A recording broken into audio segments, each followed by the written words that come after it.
Yeah, with another style. Okay, man. I woke up in a good mood. I don't know why, but I'm feeling so good, like I want the whole wood. I'm not gonna put on a t-shirt today.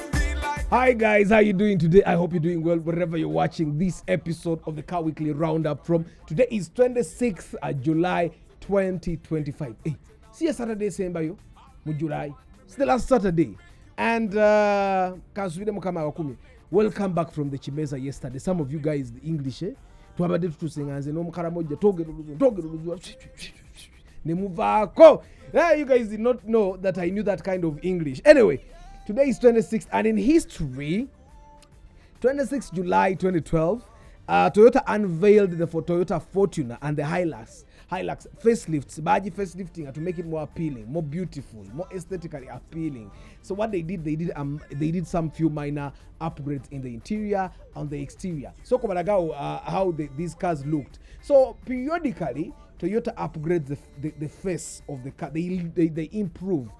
You see how they did with the Prius, how they have been doing with the Toyota Noah, how they have been doing with Primoz. Ngomwaka gutuka etala nerichuka munda ne wachuka. So kubarage the difference between the Primo, the 2000, I think it's 2004 Primo, the 2003 Primo and the 2005 Primo. The difference is what Primo emabegeno jebaita sea light, nenda letali sea light. Those are facelifts. Katnemo Hilux, the Fortuner Chebakola in 2012, 26th July, they unveiled the facelifts of the Fortuner and the Hilux. I hope you guys are doing well. Welcome to the Car Weekly Roundup. The first piece of news is good news for SGA and Isuzu East Africa. Now, Isuzu East Africa is the firm that distributes Isuzu. We did a review of the Isuzu D-Max. And these guys, Isuzu pickup trucks, Isuzu trucks, Isuzu Elves, that's 0 mileage. And so they got into a deal with SGA Security. Now, SGA Security is one of the biggest security firms in the country. Globally, it's very big. SGA, the first time I got my visa in Norway. SGA smart. So what they are doing, they had an agreement. It was signed on 17th July, and in this agreement, bagenda gule Morocco kuva ku Isuzu East Africa za $1 million sa to $3 million. Ko isa calculator $3 million na calculator esobola okuziba data kino. Mufune calculator ya Samsung yebisobola bino. $3 million times 13 mu lusanvu. Tukozesa calculator tulabe mu simu chezi na calculator emalayo. Muzeyi nayo kozesa tekino yo. 3 million times 3,700 billion 10 mu million 10. So SGA bagenda, this is a very sweet time for me to go and become an influencer for Isuzu East Africa. So guys, but this money is going to be spread out in East Africa. Bagenda tandikira Tanzania, then bagende bamalirize Kenya. So SGA eri buli wamu, almost everywhere. And SGA batambuza sente, I'm sure you guys have seen, is a banker, bajja sente mu banka bazitwale ku ATM, bazijja banka bazitwale ku Bank of Uganda, zijja Bank of Uganda, zita ku bank. You guys, did you know that every day money does not sleep in the bank? Okay, nange dachi ngamba bugambi. But did you know that money does not sleep in the bank? Every day. But some money must be sleeping in the bank. There are branches that close at 9 p.m. What time do they? Bank of Uganda by Uganda order. But tebagala tuzibbe. Kati tebagala tuzibbe. But you guys. Ogenda no James. Naye munange olulwale kalwayi lugambo. But what they said that money does not sleep in the bank. Have you seen ATM twagala bank branch? Gomanyi nti banka zina vault wali ononyayo ki mu firimu. So anyway, but ideally those trucks come and pick money and they take them. Kati nawe bobo ina high security things we are going to transporting, I'm sure these guys can do it. Ngebye tulaba mu firimu naye I've had waliwo security ezo truck ezo ezitwala sente gye babba abaye ne bagenda kuba amasasi ne bazitwala naye mbwe abaalimu bennyini be bazibba there was no haste at all bana abaye bavuga kitraka kyennyini be bapulaninga naye atuzibbe ne bazibba. But anyway, congrats to Isuzu East Africa and congrats to SGA for the upgrade in the fleet. Bo bagamba nti emmoloka ze balina kati zifa nnyo bakooye naye ate badde n'emmoloka ebikadde zibadde nkadde ziri emmoloka omusajja ava mu kimotoka nga inaatuuya nnyo nga ataatwala biliyoni sente babawa SC balina obutuli bwe batera ku ndabirwamu wano kyokka batuddemu babiri. But anyway, what they are saying is that their cars are breaking down the road and then they want to upgrade bafune empya. So Isuzu egenda baguza emmoloka pickups ezitambuza abo abatuulako then bawine frame ezibateekako box body ezinatambuza zibafuula amad ezitambuza sente. Congrats SGA, congrats Isuzu East Africa. Now SGA and Isuzu East Africa, can't we come into a sort of arrangement where now you people do your thing, for the love of cars also does its thing? We can even document money being moved from one bank to another. Athanga ya avuga. Don't you see? Hey, we have a voiceover here. This is how money is moved every day in Uganda. By the way, SGA, those cars you are buying from Isuzu East Africa, they need pre-purchase inspection. Mubili ezo 10 mulimu emmoloka nga mmeka. Kati wano mu Uganda bagenda twakonga emmoloka nga 10 sicho. Emitwalo 45 eza inspection times emmoloka 10 tuba tukikubye. Tuba tukikubye. So SGA, I do pre-purchase inspection. I know you need a guardian angel. I need to tell you eyombi eyo kale zonna za zero mileage na yeyo. Inamu akatokoso obubi. Eyinza obutakola kye twagala. So you need my and then East Africa sima Isuzu East Africa munetaaga to influence the managing director okutwala ziri ebimanyi eyo kamve eyo. Now the Ministry of Works ba rolling out automated vehicle inspection. Now inspection eriye badde manual. For the guys that have been at IOV wali bagabira we bakolera interviews a permit, you have seen wali ewa enakawa nga kuspia. You guys have seen IOV emoroka avuga mu mvuge ezeza tuwa jirinya najala shwi nasiba nagamba kati yesiba.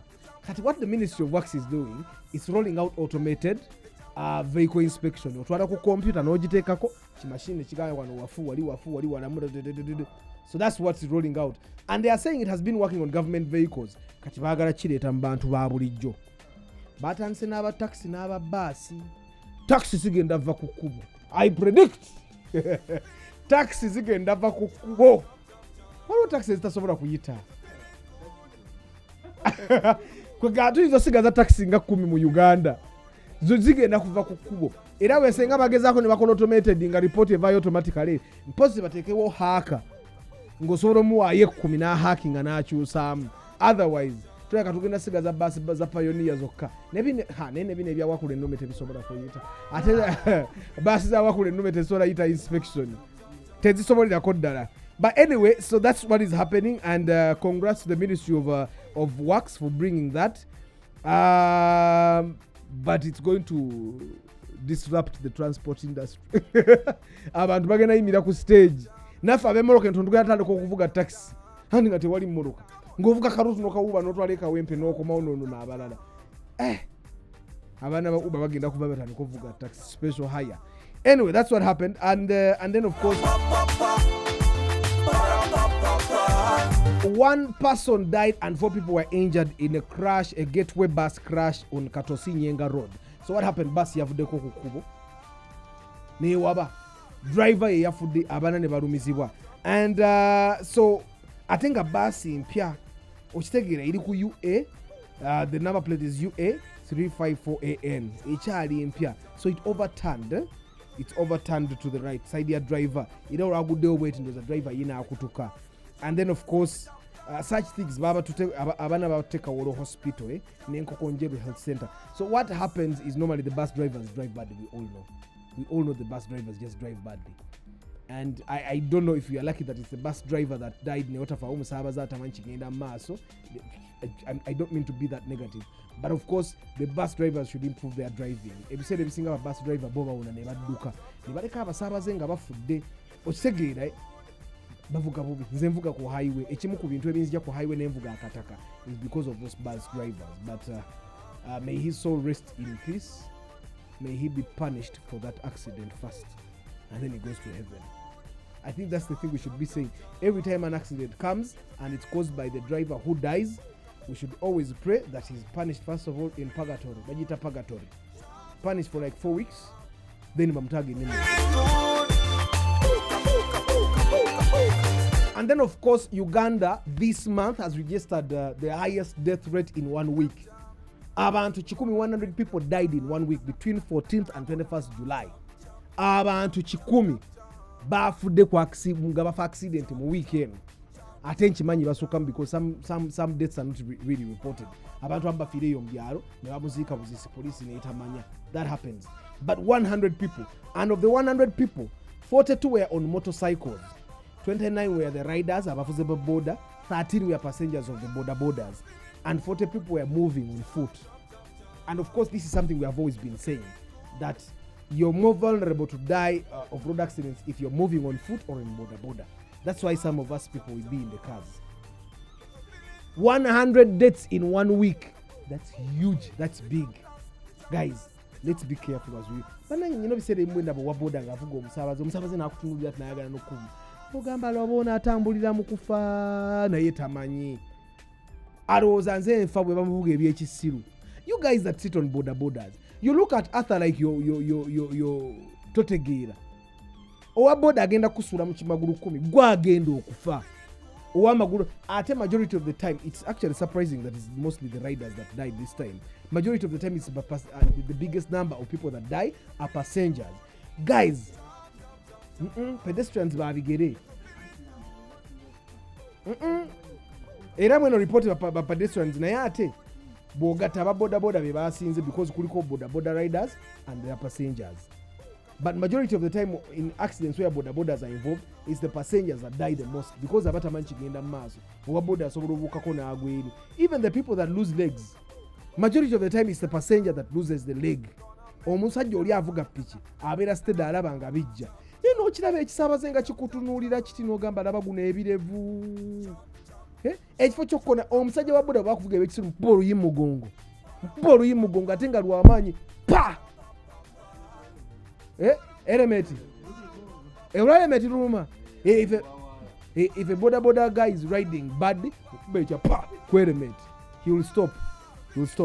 But and some of the accidents that are the reasons why these accidents happen: one, speeding and driving beyond prescribed speed. I think about boda duka nnyo.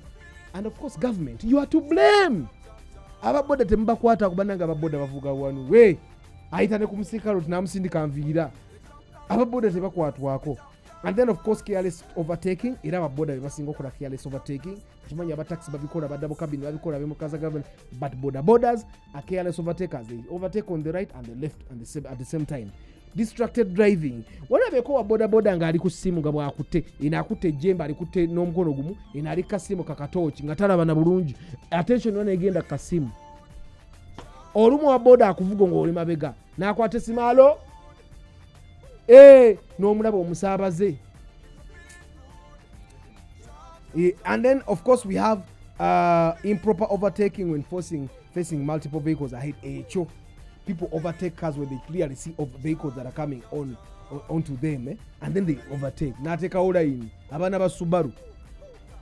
We are waiting on the report of the biggest car type, the most emoroka chikache moroka uruzungu ruganchi moroka chikache moroka chasinzo kuli accident mu Uganda chonchimazi. And of course road obstruction from stationary broken down vehicles nacho kireta accidents and abamba ko batomerode birore biyimiridde maso. Mpozi abasajja ba police our people ekintu kya chenjaga ne Ministry of Works, when you're constructing roads, tell us there is a construction ongoing about 5 kilometers before over at the first junction. Tuvuge moroka ne tuke wantu ngekubo balizibe and there are no signposts. Chinyi zecho nobulo kuba contractor yi chiwalaata naye nga tomanyi waali. Please warn us beforehand. And then of course now in light of those 100 accidents in 1 week, police ezizao kireka bagenda kuzaawo ekikwekweto oba kuno bagenda kiyita batya kufanya moja kitegeeza omu ku omu to do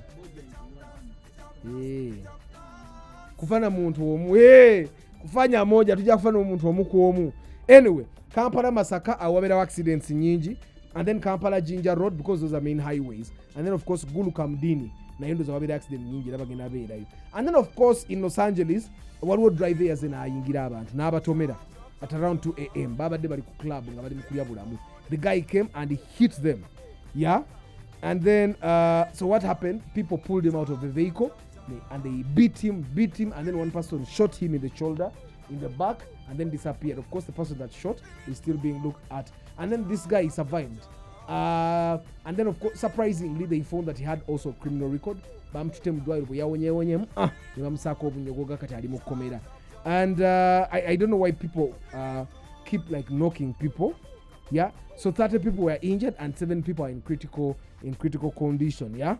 So but of course nobody knows why this person could have done this. I don't know if it's stress, lack of relationships. I don't know. I really don't know. But I hope that never happens in Kampala.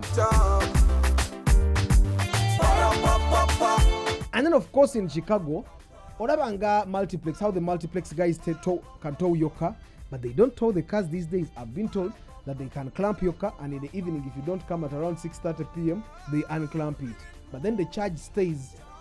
But then in Chicago they can tow your car, and then the city is almost being demanded by so many people. Now in America, if the city tows your vehicle and the vehicle gets damaged, you can claim compensation. And apparently one person was claiming compensation and the city had refused until he involved CBS. For the guys that don't know CBS, not CBS Chabasa, there is CBS TV in America. So CBS came and gave light to this, and then a lot of people came out claiming, and hopefully that they will be paid what is due to them. Nafe wane Kampala omuntu amara kujja ku TikTok na kuba abande baroka bamusasula. Otherwise tabagala mujukira even honorable Kasambidde some chick man said amukozesa furniture naagana okumusasula paka chick bwe yagenda ku Twitter. Honorable Mukasa era teyamarayo according to what we saw on Twitter. So kati abantu ambetaga kubulabisa bobo inayo golabisa mulabise mu comment. And then of course in Florida, an 18-year-old mother of a daughter was arrested for leaving the child in the car to go and watch a movie. But being a teen is being a teen. So this chick is called Tipora Meriex. So she's 18 and she has a 2-year-old kid. Means she had a kid when she was a kid at 16. And so she was going to the movie to watch a movie in what they call the Rego Cinema 90 with her siblings. She left her kid in the car. The kid was sweating, the kid was crying, but the mother was busy watching a movie. So the police was called, the cinema staff were called, they broke the windows, took the kid to the hospital, to the medical center. And then when the mother came out, started crying. That's what she said. I locked myself out of the car. But then after locking herself out of the car, she left the baby in the car and then went to watch a movie. She got arrested and later was released. You remember how we have been reporting a lot about kids that were left in the cars and died? This could have been another incident had they not seen that the kid was there crying and sobbing. So even in Uganda, guys, never lock your kids in the car. It's very dangerous for them.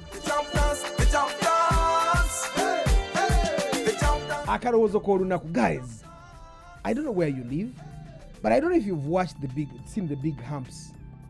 You see the big humps they put on the Maram roads in the villages there? Those big humps where you have to meander like 4 times to just go over one hump? Man, that's terrible. Ezo humps zitono nele motoka. Nze nyine kubo linatalwa hump ezo. Obara bakuba abantu abo tebalina motoka. Have you ever been involved in making that big hump? Do you think it's a good thing? Tell me what you think in the comment section. What should we do for these people? Over nafe we should move with the hose in the car. Nafe chihampo tukisanga nga tukisima nga tukijjawo. kuba bihampo ebimu olabira ddala nga babitaddewoko olaba those guys they put those big humps ne bayimirira nebbali ng'oyita bajoga guys. What do you think we should do for those guys? Bateka hampo nga bayimirira ku buduuka nze kati ku buli kaduuka kali okumpi n'ebihampo ebinene sigulaawo at least insula enjala nesigula kuba mwagala twononera mmotoka. Tell me what you think about the big humps in the comment section ate tubagambeko era bw'oba olinayo omuntu gw'omanyi ng'ateeka bihampo ebyo ebinene mukubu mu mentioning mu tagging. The car tip of the week, guys, goes to people that are buying cars from the bond. The moment you buy your car from the bond, do these two things. Rivet it. Obagikube libiti. Rivet it. 2. Lamba. Okulamba bakuyita bata. Engrave the number plates of your car on every part that can be stolen. Side mirrors, windscreen, lights, obusasi, sun visors. Badoma nyiti nkamanya ako sun visor. Kika nakasasi. Kale wakola literature. We should talk to your literature teacher that you don't know what a sun visor. Kafu. Sun visor chechine echawa no. Katika ndukaleke kakasasi. Anyway. Ati tukasalamu. Kaleke mwanswale. So anyway, I know mukuru kagwambukati ali serious with he doesn't want to be. Kati gobado kanu makaita bata mu luzungu akasasi. Ejiri nyandimanyi nali vudde mu bongo. Chobola njogere sun visor na ni confident. Nedda sebo. Windows so ne mutuufu sun visor. Anyway guys, the moment you get your car from the bond, jirambe chiriviting. Mpozi nechina na buyiwa esoro jiwanika. But those two things, never forget them. Boba wakajja moroka mu bondi. Mu byera bira ne babako side mirror ate ne mukayana. And then this week's comparison, guys. Chigege drone. Take away funnel. Chigege drone. Now the Chigege is the old Toyota Hiace. The drone is the new Toyota Hiace. The Chigege egena kujiramu 3L over 5L engine. The drone egena kujiramu 1KD over 2KD. Now the drone is the new model. The Chigege is the old model. The drone can live as long as the Chigege if the drone is taken care of very well. Drone yenkoke enzungu. Chigege yenkoke nganda. Ontegedde. Enkoke enzungu erwara nefa. Enkoke nganda ekogga bukozi. So drone Chigege gwerera bugwerezi tefa. Chigege gwagiko oba gwagiremerirwa. Drone ekulema. The drone is in the bond, the Chigege is no longer in the bond. But the Chigege still has a very high resale value, higher than the drone. The drone is very expensive to keep on the road, but you can compute orumu. Chigege ya manyi gabaganda, magizi gabaganda. Drone is genda ita inspection ya government yeni empya. Chigege, we don't know. Drone is ijja kuyita. Chigege sisubira. Chigege, if you have a Chigege with the automated inspection of the government, the simanyo baziyita netu eteremu essala. The drone costs you about 60 to 70 to 80 million shillings in the bond. The Chigege will cost you between 30 to 50 million shillings outside the bond in the taxi park, wherever you find it. Which is easier to maintain, definitely the Chigege. But even the drone is easy. The drone, Chigege, actually the Chigege you don't even have to maintain it. You just drive. But the drone, you have to do service on time, change the air cleaners, don't drive in dirty roads for extended period. Toita mumazi, tonya mafuta mabi, tonya oilo mubi, Chigege. You know soboro bikola, nisigalange iri kukubu kategori onde. Thank you very much, guys, for being part of this episode of the Car Weekly Roundup. I hope you've learned, you've had fun, and of course you've understood that borders and walking on the road in Uganda are very dangerous. You're much safer in the car. I wish you a very lovely weekend. Guys, don't forget 30th August tugenda bedam mu the Love for Cars convention ku Bad Valley Theatre ticket ya mitwalo 5. A lot of soko bawe kayijanga abasibula. Until next time, ciao. Amanya itibwa Kaija Samuel, mukozi wa air conditioners emmotoka ne refrigeration. Ati ku air conditioner kuliko ebintu bingi byekukolamu. Zifa compressor, zifa fridge, ey'omunda n'ebintu ebirala. naye ekisinga mu byonna omuntu alina okutegeera air conditioner ye ekola etya. Kati mu kutegeera air conditioner nga bwekola si kintu kya dakiika 2 kitwalako obudde. Ebisinga awo tulinayo conversion ejja kubeera ennaku z'omwezi nga 3 August. Awo bwe tujja okwogerera ebisinga tujja n'okubasampolingako okubalaga bye tukola n'engeri gye bikolamu. Buli yenna abadde ng'asumbulibwa ku air conditioner y'emmotoka jangu tulabe. 5,000 bativale nze zange nazitaddeyo dda wadde ndi ku pano. N'olwekyo buli omu abeereyo. Jump, jump, jump, jump, jump.